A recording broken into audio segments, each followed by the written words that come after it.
Bonjour à tous, je vous en prie, installez-vous parce qu'aujourd'hui on va parler assez longuement d'un film que j'avais pas spécialement prévu de critiquer, déjà parce que je suis pas critique de film, mais qui, après l'avoir vu, m'a semblé intéressant que je l'aborde avec vous, surtout d'un point de vue d'un ancien passès. Ça va faire 6 ans quand même. Je me sens vieux. Vous avez vu le titre de la vidéo, il s'agit du film Première année réalisé par Thomas Liechti. L'histoire est celle d'Antoine et Benjamin, deux étudiants en première année de médecine, autrement appelés PACES, première année commune aux études de santé. L'un triple son année, tandis que l'autre vient tout juste de réussir son baccalauréat. Nous allons les suivre dans cette année de concours particulièrement difficile, où amitié rime avec compétition.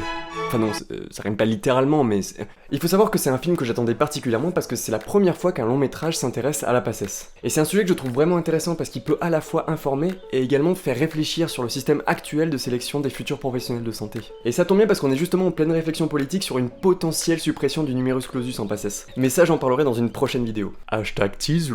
Oh yeah. Ce qui est d'autant plus intéressant, c'est que la personne derrière le film n'est autre que Thomas Liechti, un médecin généraliste qui a aussi pour passion le cinéma, et qui avait déjà fait plusieurs films sur le thème de la médecine, comme Hippocrate ou Médecin de campagne, que j'avais trouvé plutôt pas mal, donc je vous avoue que je m'attendais à quelque chose de plutôt intéressant avec ce film Première année. Surtout venant de quelqu'un qui l'a déjà vécu lui-même. Alors avant d'aller voir le film, j'ai quand même regardé la bande-annonce, et une question m'est rapidement venue à l'esprit. Est-ce que j'allais voir plutôt un film, ou plutôt un documentaire? Alors là, bien sûr, il y en a qui vont me dire...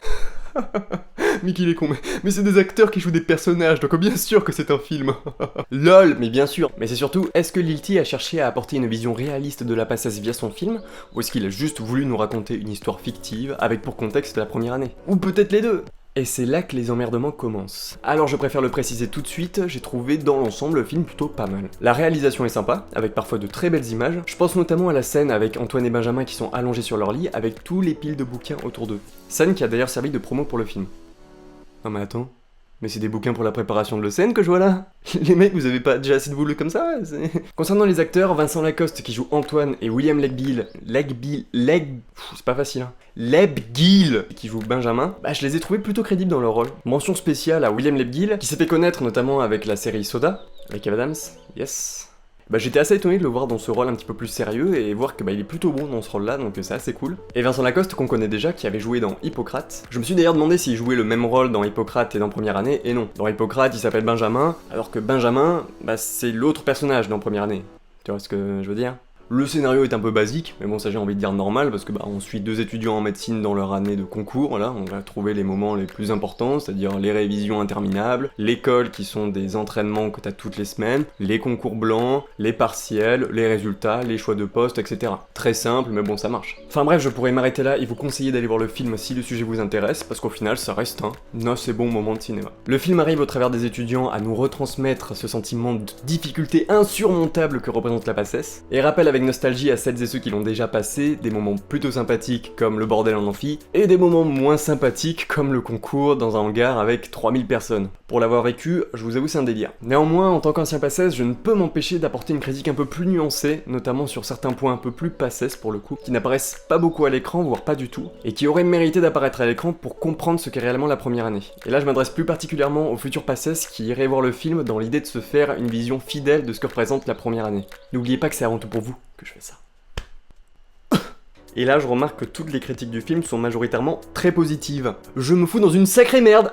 Yes. Encore une fois, ça reste mon avis, et je vais essayer d'apporter une critique constructive au film. Donc si vous n'êtes pas forcément d'accord avec moi, n'hésitez pas à en discuter dans les commentaires, toujours dans le respect bien sûr. Si vous commencez à insulter des mamans, ça a moyen de le faire. De toute façon, ça sera supprimé, donc n'essayez même pas en fait. Ah, et je préfère prévenir aussi, il se peut que ça spoil. Enfin bon, c'est une PACES quoi, c'est pas le dernier Avengers quoi, donc bon... Et puis comme je vous l'ai dit précédemment, je ne suis pas critique de film, et surtout c'est pas une critique de film en fait, je vais surtout critiquer les points plus spécifiques de la PACES de ce film. Donc venez pas me dire non mais alors là ce que tu dis c'est vraiment de la merde, genre t'as pas vu que Liechti a utilisé un 35 mm en focale 2.8 pour essayer... Voilà, moi je m'en fous, hein. On va surtout parler de la PACES et de ce que j'ai trouvé qui a manqué un peu pour rendre ce film un peu plus réaliste sur la PACES. Avant de commencer, je voulais parler de l'affiche du film un peu. Et là je m'adresse plus particulièrement à ceux qui ont déjà passé leur première année. Y'a rien qui vous choque dans cette affiche? Attendez, je vous laisse 5 secondes, allez-y. Vous voyez ou pas? Non, parce que dans l'affiche du film, il y a quand même en haut marqué première année, et en dessous, des étudiants qui se marrent, qui rigolent. Non, parce que niveau réalisme, déjà là, on est un petit peu éloigné, quoi, je veux dire... Enfin, tu débarques pas en amphi alors que t'es en PACES, c'est en mode... Génial, c'est une PACES, trop bien le concours, j'adore. Non mais t'imagines en plus, il y a que Dorian qui présente la première année aux élèves, là, en mode super sérieux. Alors il faut savoir que la PACES est une année difficile, hein, seulement 10% de prix. Ah génial! Vous allez en chier, mais vraiment beaucoup. Ouais, en chier, j'adore en chier. Je préfère vous prévenir, ça va être l'enfer. Oh, mais ça a l'air vraiment très compliqué, hein. J'adore ma vie. Bon bref, maintenant on va vraiment attaquer pour moi ce qui représente le vrai problème de ce film. Mettez un pouce bleu s'il vous plaît. Alors personnellement, j'ai eu du mal à avoir de l'empathie et à me mettre à la place des personnages. Et pourtant j'aime beaucoup avoir de l'empathie et me mettre à la place des personnages. Chier. Et ça, je pense que c'est dû au fait que nos deux protagonistes ont quand même des profils très atypiques. Je m'explique, d'un côté, on a un triplan, ce qui est très rare en PACES, qui a déjà passé 2 PACES, et donc qui connaît déjà très bien le milieu concours. Et de l'autre, on a quelqu'un de plutôt surdoué, qui a choisi PACES un peu comme ça, genre pourquoi pas, et qui réussit sans difficulté en se mettant à bosser 1 mois après le début des cours. Absolument normal. Ce qui m'embête un peu avec ces personnages, c'est que dans la vraie vie, la majorité des néo-PACES sont soit des ados, soit des jeunes adultes qui sortent tout juste du lycée, avec plein d'espoir, et qui sont jetés, tu vois, dans cette jungle qu'est la PACES, sans vraiment être bien préparés à ce qui les attend. D'ailleurs, si vous en connaissez, demandez-leur quelle a été leur réaction après leur première journée de cours. La plupart vous diront qu'ils ont été en PLS total, qu'ils savaient pas ce qu'ils foutaient là, et qu'ils savaient même pas s'ils allaient réussir à aller au bout du concours. Ça a été mon cas. Pour vous dire, la PLS était cosmique. Et c'est cette claque qu'on prend quasiment tous en PACES qui n'est à mon sens pas assez développée dans le film, et que j'aurais vraiment aimé retrouver. J'aurais aimé me sentir mal en les voyant se noyer sous la tonne de cours dès le premier jour. J'aurais aimé voir le retard qui s'accumule de jour en jour et qui n'arrive pas à rattraper, alors qu'ils ne se lavent plus, qu'ils ne dorment quasiment plus et qui bouffent comme des gros porcs parce qu'ils sont tristes. Désolé, c'est mon côté PACES qui reprend le dessus. Respire.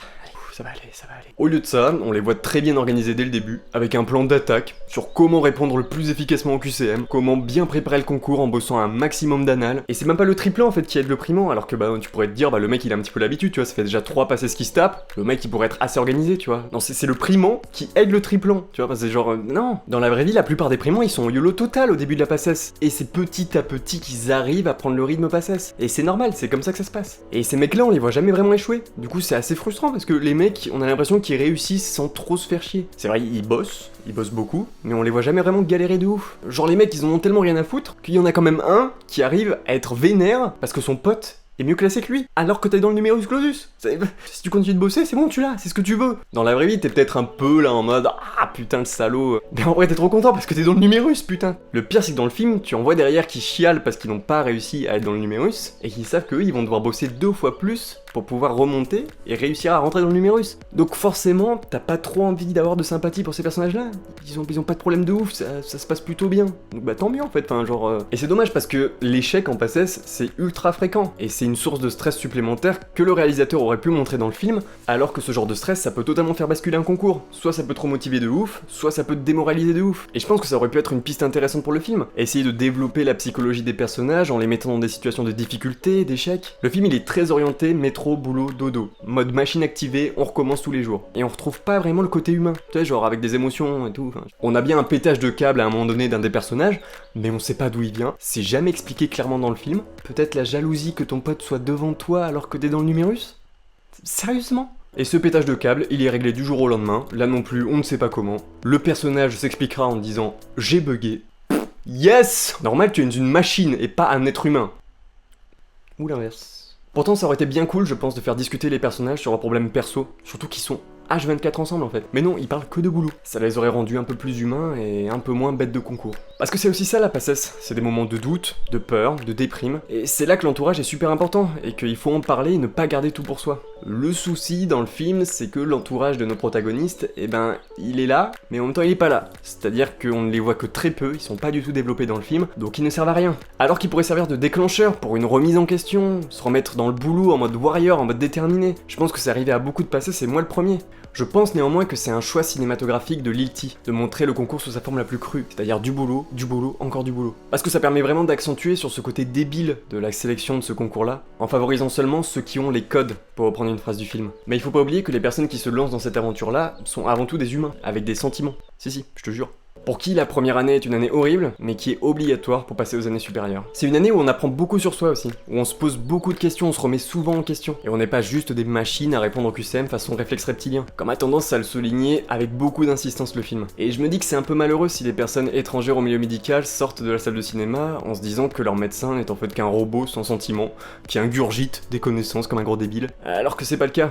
Enfin, pas uniquement en tout cas. Et un des moments qui m'a le plus touché, c'est quand Benjamin est avec sa famille pour fêter son bon classement et qui se met à pleurer. En fait, il relâche toute la pression du concours et c'est vraiment là que je me suis souvenu en fait ce que ça représentait la passesse pour tous ceux qui le bossent tous les jours, qui taffent toute l'année. Et ça m'a aussi fait un peu chier de le ressentir qu'à la fin du film. Je voudrais aussi préciser que le film se déroule à Paris-Descartes et qu'il faut bien comprendre que chaque faculté de médecine a sa propre organisation. Ainsi, à Paris-Descartes, on vend les polycopiés des cours aux étudiants, avec déjà donc toutes les notions à savoir. Par exemple, dans la mienne, on est obligé de venir avec ses stylos, ses feuilles ou avec son ordi pour prendre des notes. La prise de notes, c'est ultra important en PACES. Tu dois recopier tout ce que te dit le prof, au risque de bien sûr louper une info capitale si tu n'es pas assez attentif ou si tu ne prends pas assez vite tes notes. Et ça peut jouer un rôle déterminant dans le résultat de ta PACES. Parce que si t'as pas vraiment de très bons potes pour t'aider à corriger, à rattraper certaines notes, et bah t'es bien dans la merde. Et là c'est une place. Du coup, et c'est normal vu que le film se passe à Paris-Descartes, le film ne montre pas cet aspect qui est en fait une pression monstre qui est mise aux étudiants dès le début de la PACES. Et je l'ai vécu, donc je sais de quoi je parle. Parce que c'est bien d'arriver un peu en avance pour avoir une place dans l'amphi, mais c'est encore mieux d'arriver en avance pour pouvoir être prêt à prendre en note dès le premier mot qui sort de la bouche du prof.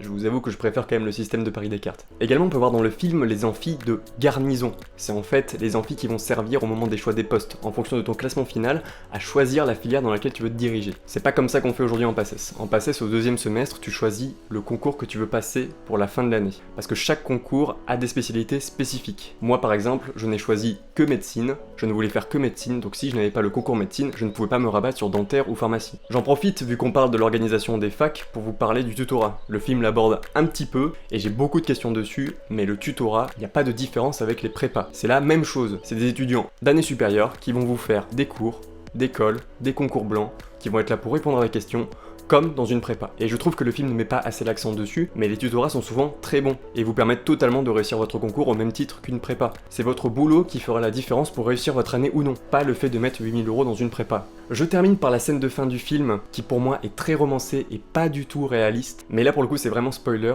donc si vous voulez voir le film avant et ne souhaitez pas être spoilé, avancez à la timeline qui est ici. Donc à partir de là, je considère que vous avez vu le film ou que vous en foutez. Alors à la fin du film, Benjamin préfère se désister alors qu'il a un très bon classement plutôt que de choisir une des filières qui s'offre à lui. Pour moi, ce n'est pas du tout crédible. Tu ne passes pas un an de ta vie ou plus à te faire chier pour un concours pour au final le jour des résultats préférer ne rien prendre. Et quelle que soit la raison en fait, si ça vous arrive et que vous n'êtes pas sûr de votre choix, un conseil, prenez-le quand même. La PACES est tellement à des années-lumière de la pratique des métiers comme médecin, pharmacien, dentiste, que la révélation elle pourra très bien se faire dans les années supérieures. Certains arrêtent au moment de l'externat en médecine parce que ça ne leur correspond pas, et c'est tout à leur honneur, mais n'abandonnez pas une carrière que vous n'avez entreaperçue qu'au travers de la PACES, ce serait une erreur. Et surtout, ne vous lancez pas en PACES si vous ne voulez pas faire une carrière dans le domaine de la santé. Ça paraît obvious comme ça, mais c'est pas un choix par défaut, tu choisis pas médecine comme ça en mode bah pourquoi pas médecine? Non, c'est un choix qui doit être réfléchi avec la motivation et le travail qui va derrière. Si t'as pas ça, il y a de fortes chances que t'aies un mauvais classement et que tu te retrouves à gâcher en fait une année à faire quelque chose qui te plaît pas. Donc réfléchissez bien avant de vous lancer. En conclusion de cette critique qui je pense va être très longue, je dirais que le film Première année est un film intéressant, déjà par le choix original du sujet, la PACES, mais aussi par sa manière de la traiter, avec à sa tête deux personnages qui ont des parcours, des personnalités et des objectifs très différents. Mais de fait, j'irai pas jusqu'à parler de documentaire sur la PACES, parce qu'il y a beaucoup de points qui sont laissés de côté, et je pense que c'est un choix cinématographique de Lilti. Chaque PACES est différente, et on vit chacun sa PACES différemment. Néanmoins, le film permet une introduction à ceux qui voudraient découvrir le monde impitoyable de la première année, et permet également de faire réfléchir sur la manière brutale dont sont sélectionnés à la sortie du lycée des jeunes étudiants qui sont souvent très peu préparés à ce qui les attend. Et pour celles et ceux qui douteraient encore que la PACES est vraiment difficile, le seul conseil que je peux vous donner, c'est encore de la faire. Voilà, c'est la fin de cette longue critique sur Première année. J'espère que vous l'avez apprécié, j'espère que vous avez compris le message que je voulais faire passer à travers cette vidéo. Je voulais aussi vous remercier pour tous les retours que j'ai eu sur ma dernière vidéo, ça me fait vraiment plaisir de voir que vous êtes encore là. Donc merci beaucoup, j'espère que ça durera encore très longtemps. Si vous avez aimé cette vidéo, bien sûr, n'hésitez pas à mettre un petit pouce en l'air, ça me fait toujours très plaisir. À vous abonner si vous voulez suivre mes prochaines vidéos. Quant à moi, je vous dis prenez soin de vous et à la prochaine. Ciao.